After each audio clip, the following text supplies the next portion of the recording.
नमस्ते। आप सभी योग जिज्ञासुओं का स्वागत है योग दर्शन की व्याख्यान माला के इस कार्यक्रम में। अभी तक हम 3 सूत्रों को पढ़ चुके हैं, समाधिपाद के 3 सूत्रों को, अथ योगानुशासनम, योगश्चित्त वृत्ति निरोध और तदा द्रष्टु स्वरूपे अवस्थानम। आज हम चौथे सूत्र की बात करने जा रहे हैं। जैसे कि मैंने कल वाले सूत्र में बताया था कि योगश्चित्त वृत्ति निरोध है, जब चित्त की वृत्तियों का निरोध हो जाता है तब आत्मा क्या होता है, तब वह अपने अपने वास्तविक स्वरूप में स्थित होता है। तो उसके बाद का तदा द्रष्टु स्वरूप अवस्थानम। तो जिनकी चित्त की वृत्तियों का निरोध हो गया उसका तो तदा द्रष्टु स्वरूप अवस्थानम, माने वो तो अपने कैवल्य में चला गया, अपने और परमात्मा के ठीक ठीक स्वरूप को जान करके वैसा व्यवहार वो कर रहा, समाधिस्थ हो गया।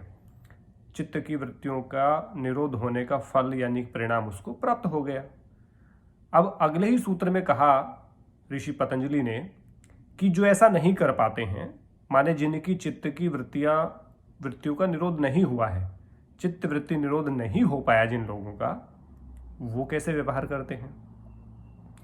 चित्त की वृत्तियों का निरोध होने से जब कहा तदा द्रष्टु स्वरूपे अवस्थानम, तो इसको एकाग्र और निरुद्ध अवस्था के रूप में माना गया है। लेकिन एक व्युत्थान काल कहा गया है। व्युत्थान काल का वर्णन योग दर्शन में आता है। तो व्युत्थान काल क्या है, तो कहा वृत्ति सारूप्यम इतरत्र। ये चौथा सूत्र है, बड़ा छोटा सा है। वृत्ति सारूप्यम इतरत्र। तो पहले इतरत्र शब्द को जान लेते हैं। इतरत्र का मतलब होता है इसके अलावा, इसके अतिरिक्त, अदरवाइज। ठीक है, कहा ना तदा द्रष्टु स्वरूप अवस्थानम, कि चित्त की वृत्तियों का निरोध होने के बाद जीवात्मा अपने वास्तविक स्वरूप में स्थित हो जाता है। ऐसा नहीं होता तो कहा इतरत्र, इसके अतिरिक्त वृत्ति सारूप्यम। जैसी वृत्ति होती है वैसा ही व्यक्ति अपने आप को मानने लगता है। सुखी है तो व्यक्ति सोचता है मैं सुखी हूं, दुख आ गया तो लगता है मैं दुखी हूं, अभाव आ गया तो लगता है कि मैं निर्धन हूं, संपन्नता आ गई तो कहता है मैं धनवान हूं। धनवान होना, निर्धन होना, सुख आना, दुख आना, ये तो चीजें चलती रहेंगी, ये जीवन का क्रम है। उसको हम किस रूप में ले रहे हैं, आत्मा का ये वास्तविक स्वरूप नहीं है, ये चित्त की वृत्तियों का स्वरूप है। अब चित्त की वृत्ति क्या है, जो भी चीज हम अपने चित्त और इंद्रियों के संपर्क से जो महसूस कर पाते हैं, जिनका अनुभव कर पाते हैं। वृत्ति शब्द को समझ लीजिए आप, तभी पता चलेगा कि वृत्ति सारूप्यम इतरत्र क्या है। जिन भी चीजों का अनुभव हम चित्त और इंद्रियों के द्वारा कर पाते हैं वो वृत्ति कहलाती है। और वृत्ति आत्मा की तो होती नहीं है, आत्मा तो वृत्तियों से रहित है।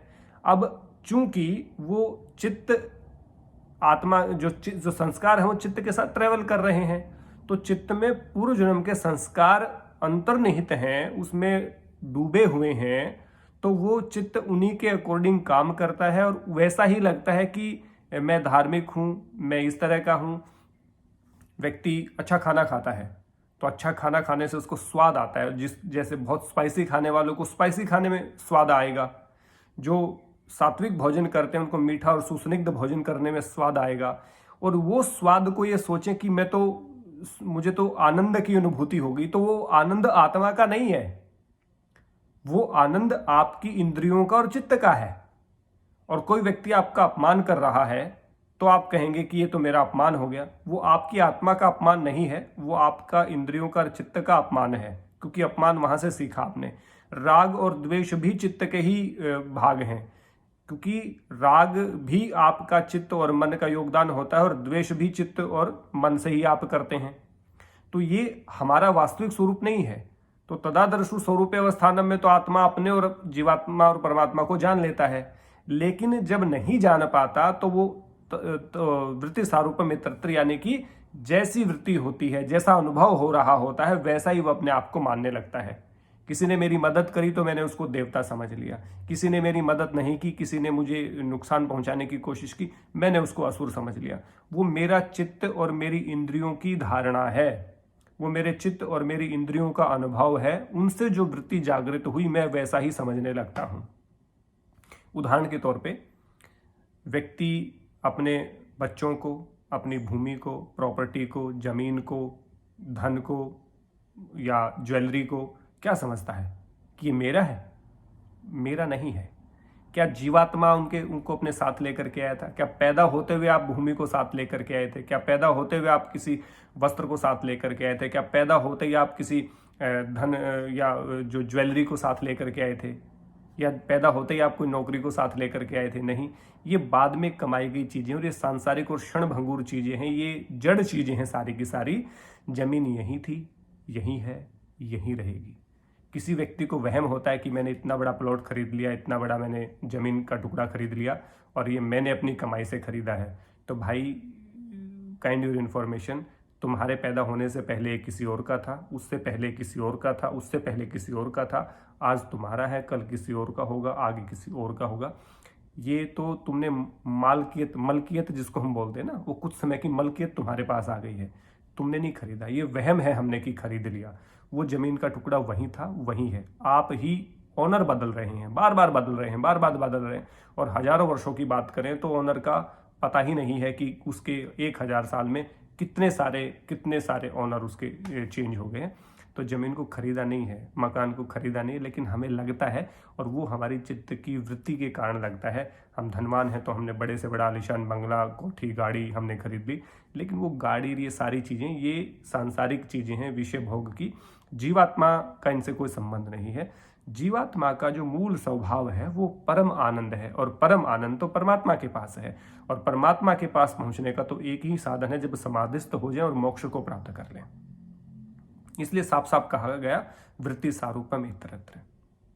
सुखी अनुभव कर रहे हैं, दुखी अनुभव कर रहे हैं, गरीब अनुभव कर रहे हैं, अमीर अनुभव कर रहे हैं, स्वस्थ अनुभव कर रहे हैं, बीमार अनुभव कर रहे हैं। जैसी वृत्ति चल रही होगी, जैसा चित्त में भाव चल रहा होगा, जैसा संस्कार प्रभावी होगा, वैसा ही हम अपने आप को मानने लगते हैं। इसलिए कभी व्यक्ति निराश होता है तो अपने आप को बहुत एनर्जी लो महसूस करता है। जब कई बार बहुत एनर्जेटिक होता है, या बहुत उसका कोई फ़ायदा हो गया हो, या कोई मोटिवेशन उसको अंदर से मिल गया हो, या कोई प्रेरणा उसको मिल गई हो, तो वो बहुत उसके अंदर हाइप उठता है कि मैं ये करूँगा, वो करूँगा, और अपने तरह का आनंद महसूस करता है। उसको जो सॉन्ग पसंद है, जो उसको म्यूजिक पसंद है, यदि वो सुनता है तो वो अलग जोन में होता है।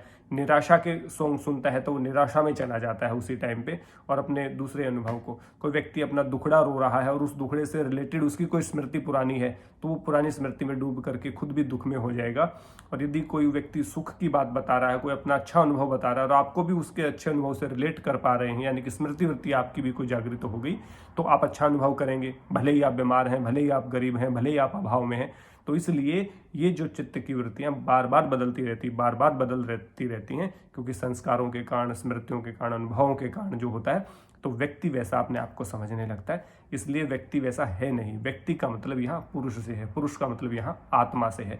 तो आत्मा का वास्तविक स्वरूप क्या है?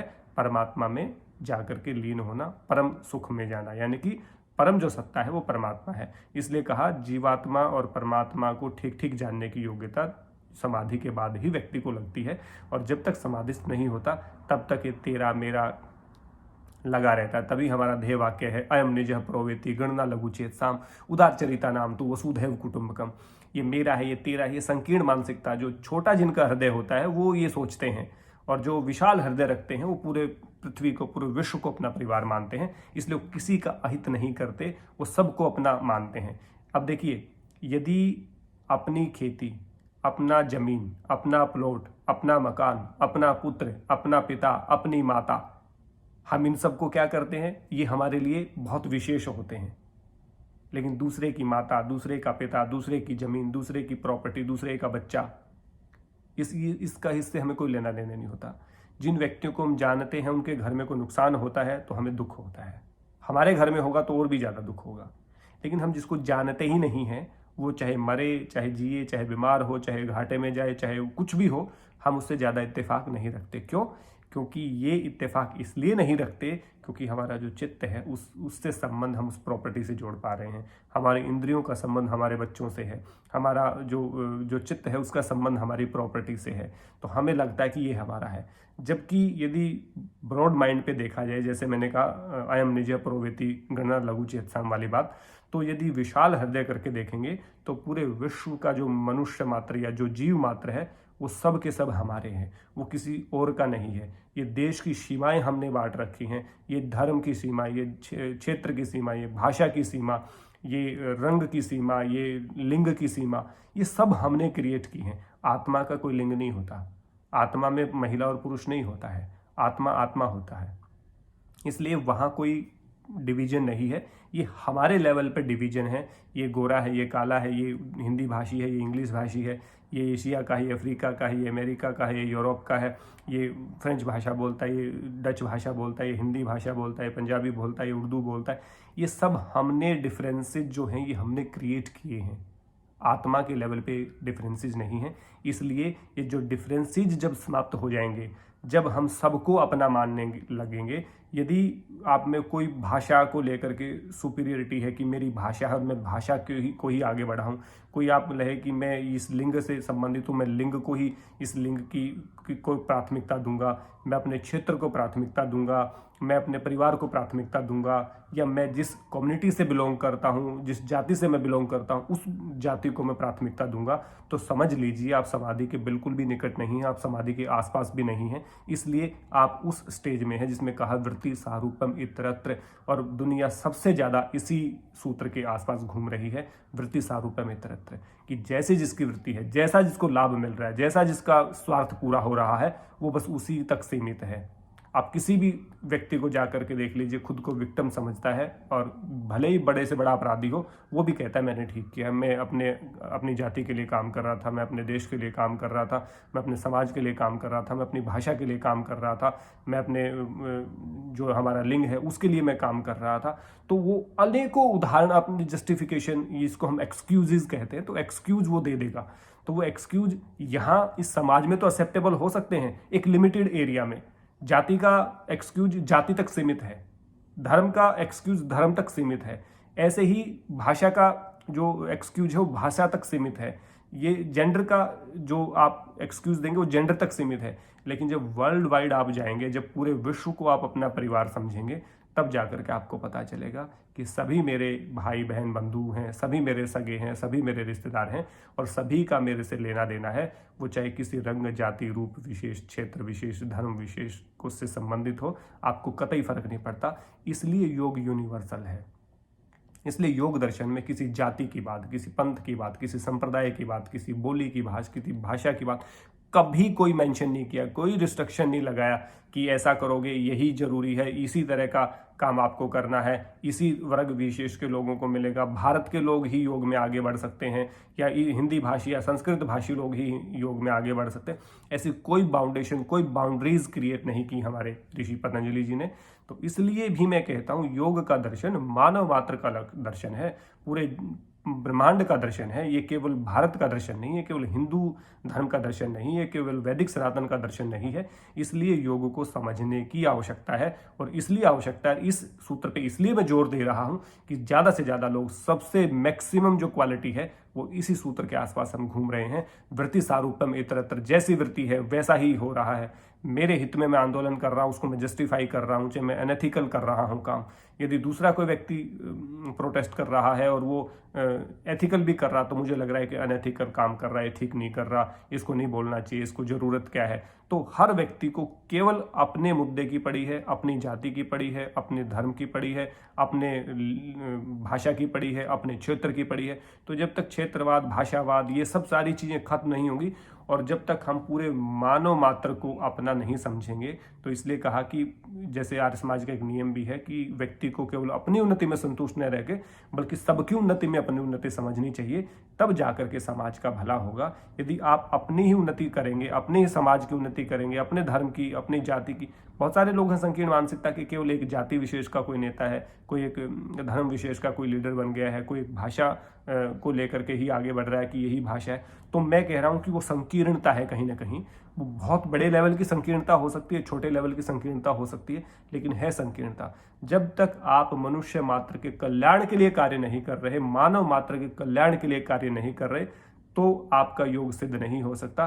और वो इसलिए भी नहीं हो सकता, योग में, अष्टांग योग में सबसे पहला जो यम है वो अहिंसा है।